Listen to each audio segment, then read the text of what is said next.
keputusan presiden saja, tetapi juga keputusan seluruh rakyat Indonesia yang diwakili oleh seluruh anggota DPR yang ada di Jakarta. Supaya jangan ada sebuah kekeliruan persepsi bahwa ini adalah proyeknya Presiden Jokowi, bukan. Itu sudah melalui tahapan.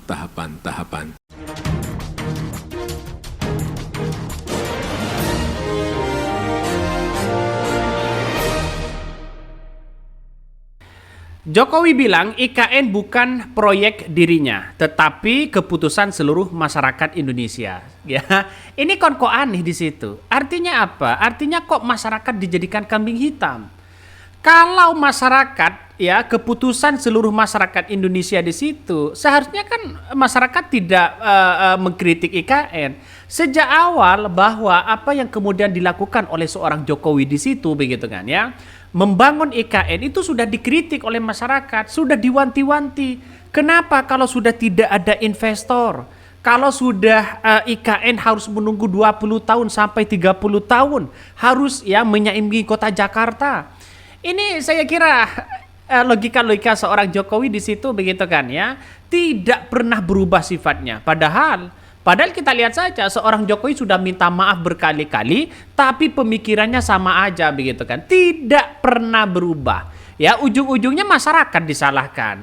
Ujung-ujungnya ini keputusan seluruh rakyat Indonesia. Ujung-ujungnya keputusan 58%. Inilah ya pada kenyataannya, ya seorang Jokowi di situ hanya rakyat dijadikan sebagai kambing hitam. Padahal ya tidak ada yang namanya kampanye janji seorang Jokowi pada Pilpres tahun 2019 membangun IKN. Tidak ada di situ, begitu. Kok tiba-tiba sekarang ya tiba-tiba disahkan, banyak pengamat yang kemudian mengatakan dan mengkritik habis-habisan IKN. Kenapa ya IKN di era COVID itu, begitu kan, setelah selesai COVID kok mau membangun IKN? Ada apa di balik ini semua? Dan ini seorang Jokowi sudah mulai terjebak, begitu kan, ya. Makanya Jokowi mulai akan diseret kepada pengadilan. Coba kita lihat saja di kepemerintahan seorang Prabowo, ya. Di kepemerintahan seorang Prabowo, ya, kabarnya ya seorang Prabowo ogah atau tidak mau pindah ibu kota dari Jakarta ke IKN, ya.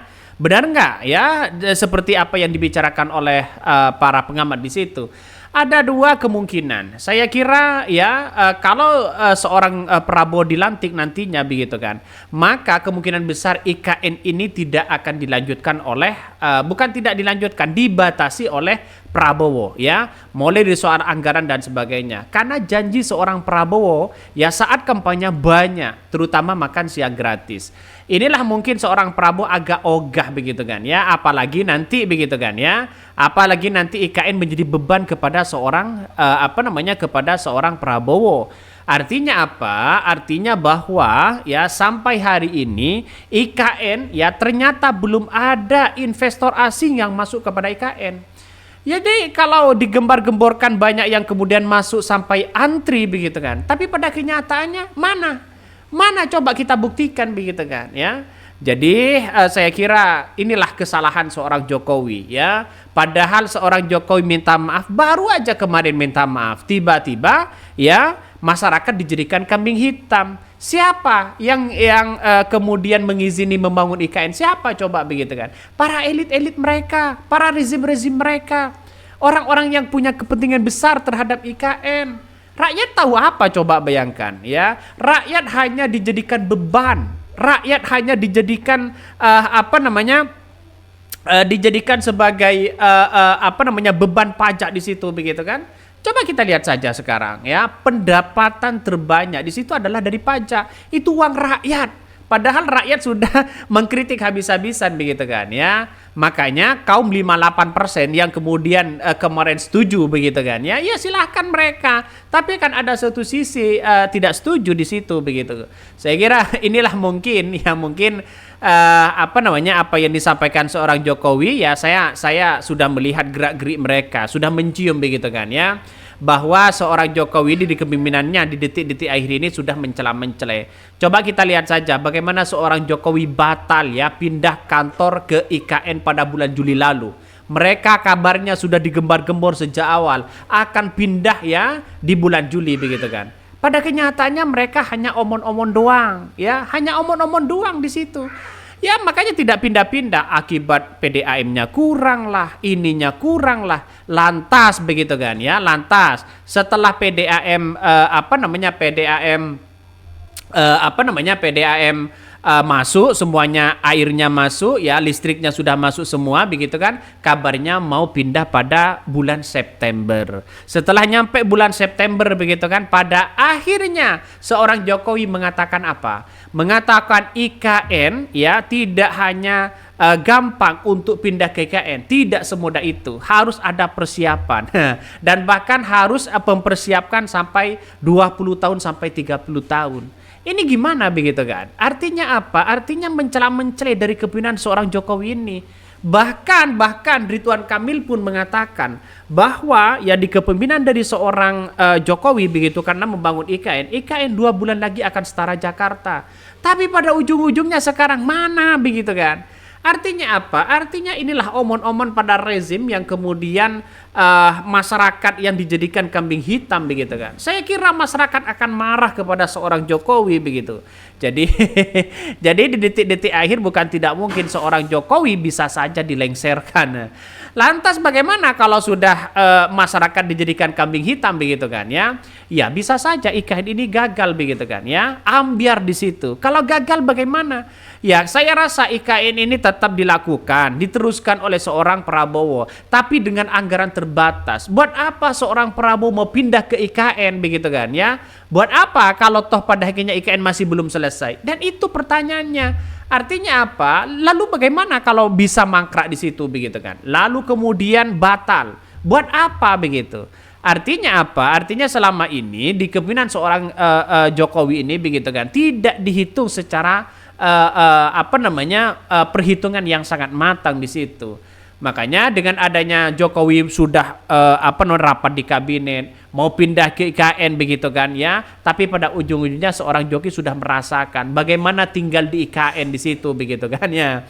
Inilah pada kenyataannya saya kira apa yang kemudian disampaikan oleh seorang Jokowi ya, seorang Jokowi hari ini sudah mulai menemukan titik temu bagaimana dia membangun IKN tidak semudah membolak-balik telapak tangan.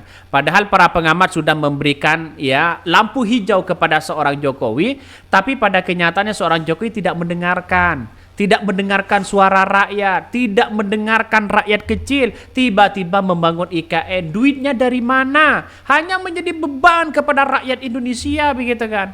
Uang pajak kita naik, segalanya naik, bahan-bahan pokok naik begitu kan. Ini gimana begitu? Mulyono, kok sebegitu ngerinya begitu kan? Di detik-detik akhir seorang Jokowi mau lengser ya. Coba kita lihat ya sekarang ini. Status Jakarta sekarang sudah tak lagi jadi ibu kota negara ya. Sudah dicabut katanya begitu kan. Tapi pada kenyataannya adalah ya Kapres IKN Nusantara itu masih belum terbit. Jakarta tetap apakah menjadi ibu kota negara atau tidak begitu kan. Kalau sudah dicabut bagaimana kapresnya di situ IKN? Artinya apa? Artinya bangsa kita, rakyat kita, Indonesia, Nusantara kita begitu kan. Tidak punya ibu kota begitu kalau seperti ini. Ya makanya ya di Jakarta sudah dicabut ya. Tinggal menunggu tanda tangan kapres IKN-nya di Kalimantan di situ begitu. Yang terbaru di ibu kota IKN begitu kan. Ini belum ditandatanganin. Apa susahnya ditandatangan sana sini begitu kan. Masa sekelas tanda tangan untuk mengesahkan Kapres IKN ini masih menunggu seorang Prabowo? Ada apa? Apakah ingin menguji kesetiaannya seorang Prabowo? Ya bisa saja mau cari kambing hitam begitu kan ya. Mau cari kambing hitam lagi. Setelah rakyat mungkin Prabowo yang akan disalahkan. Ini gimana begitu? Saya kira inilah pemimpin-pemimpin yang kemudian tidak diperhitungkan secara matang ya, hanya tertarik pada omongan-omongan dan bisikan-bisikan orang di luar sana begitu kan. Ya, berapa triliun di situ? Ditambah lagi dengan apa? Kereta cepat. Ya, kereta cepat kerugiannya sangat-sangat luar biasa begitu kan ya. Coba setiap bulannya perawatannya mereka berapa? Bayar cicilannya mereka berapa? Ini akan menjadi beban kepada seorang Prabowo sehingga seorang Prabowo tidak bisa ngapa-ngapain nantinya begitu kan ya. Coba anggarannya Prabowo sekarang di tahun 2025 nantinya begitu kan ya. Itu berapa triliun? Kalau tidak ngutang lagi begitu saya kira tidak bisa, Bos. Ya, tidak bisa.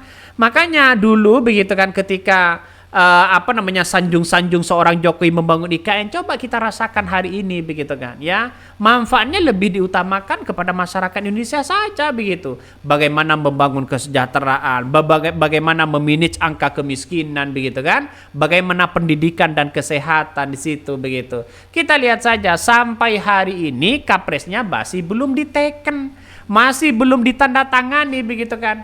Ya, IKN apakah mau menjadi ibu kota atau tidak begitu. Jadi saya kira begini logikanya ya. Kenapa Kapres ini tidak ditandatangani seorang Jokowi? Karena mungkin salah satunya adalah takut sewaktu-waktu bahwa kalau seorang Jokowi tanda tangan di situ, itu harus pindah sebagai seorang pemimpin dan presiden tertinggi harus pindah ke ke IKN yang baru begitu. Itu harus wajib begitu kan. Kalau seorang Prabowo nanti menandatangani itu, maka bukan tidak mungkin Prabowo harus wajib hukumnya, ya, harus pindah ke IKN itu. Karena ini sudah ditandatangan sebagai ibu kota.